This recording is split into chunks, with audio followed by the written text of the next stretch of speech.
Hi guys, welcome to my channel. ఈరోజైతే నేను మెంతి అండ్ టమాటా కర్రీ అయితే చూపిస్తున్నాను వీడియోలో. ఫస్ట్గా నేను నాన్ స్టిక్ ప్యాన్ అని పెట్టుకున్నాను. దాంట్లో 2 to 3 table spoon of oil అయితే వేసుకుంటున్నాను.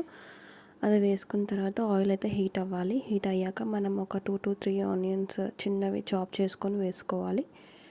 ఇవి కొంచెం రెడ్ బ్రౌనిష్ కలర్ అయితే రావాలి. సో అప్పటి వరకు అయితే నేను ఫ్రై చేసుకుంటాను. బాగా మిక్స్ చేసుకొని ఫ్రై చేసుకుంటున్నాను. అండ్ గాయస్, ఎవరైతే నా ఛానల్ సబ్స్క్రైబ్ చేసుకోవాలి ప్లీజ్ సబ్స్క్రైబ్ చేసుకోండి. అండ్ పక్కన బెల్ ఐకాన్ ఉంటుంది, బెల్ ఐకాన్ క్లిక్ చేస్తే మీకు నోటిఫికేషన్స్ అనేవి వస్తాయి. సో ఇక్కడ ఆనియన్స్ అయితే చాలా వేగుతున్నాయి, మీరు వీడియోలో చూడొచ్చు. నేను ఒకసారి మళ్ళీ కలుపుకుంటున్నాను మంచిగా వేగడానికి.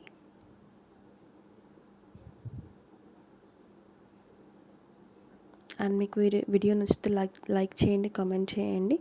అండ్ మీరు ఈ వీడియో ట్రై చేస్తే నా కామెంట్ సెక్షన్లో కామెంట్ చేయండి ఎలా వచ్చిందనేది. సో దాన్ని బట్టి నేను కొంచెం సాటిస్ఫైడ్ అవుతాను. సో ఇక్కడ నేనైతే మంచిగా ఆనియన్స్ ఫ్రై చేసుకుంటున్నాను. అలాగే ఒక 1 table spoon of ginger garlic పేస్ట్ని యాడ్ చేసుకున్నాను. అది కూడా మంచిగా ఫ్రై చేసుకుంటున్నాను ఆయిల్లో. అది మంచిగా పచ్చివాసన పోవాలి, జింజర్ గార్లిక్ పేస్ట్. సో ఇక్కడ మంచిగా మిక్స్ ఇచ్చేస్తున్నాను. అండ్ గాయస్, ఎవరైతే సబ్స్క్రైబ్ చేసుకోవాలో ప్లీజ్ సబ్స్క్రైబ్ చేసుకొని నా వీడియోని, నా ఛానల్ని. అండ్ పక్కన బెల్ ఐకాన్ ఉంటుంది, బెల్ ఐకాన్ క్లిక్ చేస్తే మీకు నోటిఫికేషన్స్ అనేవి ఎప్పుడూ వస్తుంటాయి. నేను రోజు ఒక వీడియో అయితే అప్లోడ్ చేస్తాను. ప్లీజ్ సపోర్ట్ చేయండి గాయస్. ఇప్పుడు నేను రెడ్ బ్రౌనిష్ అయితే వచ్చేసాయి ఆనియన్స్. జింజర్ గార్లిక్ పేస్ట్ అయితే మంచిగా వేగింది. ఇప్పుడు నేను సన్నగా తరుక్కున్న మెంతి కర్రీ అయితే వేస్తున్నాను. సో ఇది మంచిగా వాష్ చేసుకొని నేనైతే ఫ్రై చేసుకుంటున్నాను ఆయిల్లోనే.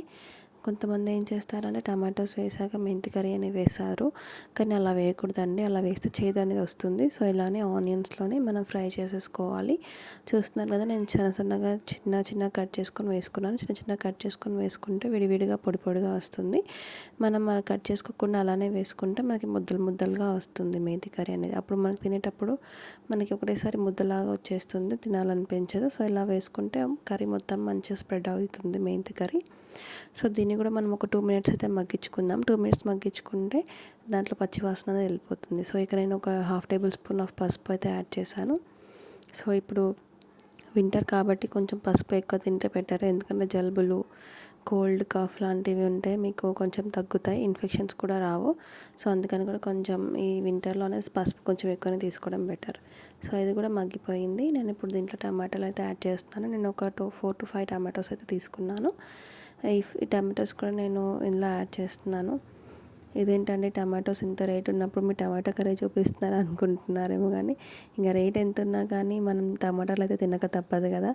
సో సో అందుకనే నేను రెసిపీ చేస్తున్నాను. సో మా ఇంట్లో మేము రెగ్యులర్గా టమాటోస్ తింటూనే ఉంటాము. సో మెంతి కర్రీ వేసేసి నేను మంచి మిక్స్ అయితే ఇచ్చేసాను. చూస్తున్నారు కదా, నేను కొంచెం సాల్ట్ కూడా యాడ్ చేస్తున్నాను. కొంచెం టమాటోస్ అనేవి మగ్గడానికి సాల్ట్ కూడా యాడ్ చేస్తున్నాను. సాల్ట్ కూడా యాడ్ చేసి మంచిగా మిక్స్ చేసేస్తున్నాను. ఆ సాల్ట్ ఆ ముక్కలకు అన్నిటికీ పట్టేలాగా మనం మంచిగా మిక్స్ అయితే చేయాలి.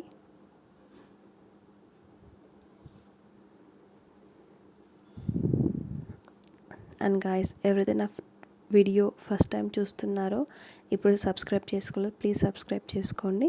అండ్ పక్కన గంట సింబల్ ఉంటుంది, దాన్ని క్లిక్ చేస్తే మీకు నోటిఫికేషన్స్ అనేవి వస్తాయి. ఇక్కడ చూస్తున్నారు కదా, టమాటాలు అయితే మగ్గుతున్నాయి. సో నేనైతే లిడ్ అయితే పెట్టేసుకుంటాను ఇంకా మంచిగా మగ్గడానికి. మళ్ళీ ఒకసారి ముత్తేసి చూసాను, మంచిగా వాటర్ అయితే వచ్చేసాయి. నేను ఎక్స్ట్రా వాటర్ ఏం యాడ్ చేయట్లేదు కర్రీకి. చూస్తున్నారు కదా, మంచి వాటర్ అయితే ఊరిపోయాయి. టమాటాలో ఉన్న వాటరే మనకి కర్రీలో సరిపోతుంది. ఇప్పుడు నేను ఇక్కడ ఒక 1/2 టేబుల్ స్పూన్ ఆఫ్ కారం అయితే వేసుకున్నాను. నేను కారం కొంచెం తక్కువనే తింటాను కాబట్టి తక్కువ వేసుకుంటున్నాను. మీరు ఎక్కువ తింటే ఎక్కువ కూడా వేసుకోవచ్చు. సో నేను ఇక్కడ వాటర్ కూడా ఏం యాడ్ చేయట్లేదు. నేను టమాటాలో ఉన్న టమాటోతో వచ్చే గుజ్జుతోనే నేను ఒక కర్రీ అనేది ప్రిపేర్ చేస్తున్నాను. సో నేను మళ్ళీ లిడ్ పెట్టుకొని కాసేపు ఉడికిస్తున్నాను. చూస్తున్నాను కదా, కారం కూడా మంచిగా ఉడికిపోయింది. మనకి కర్రీ కూడా ఫైనల్గా రెడీ అయిపోయింది ఆల్మోస్ట్. చూస్తున్నారు కదా ఎంత మంచిగా వచ్చింది. మనం మెంతి కర్రీ ఇంకా కట్ చేసుకొని విడివిడిగా వేసుకున్నందుకు కూడా అది ముద్దలాగా రాకుండా మంచిగా మనకి కొరియాండర్ లాగా కనిపిస్తుంది.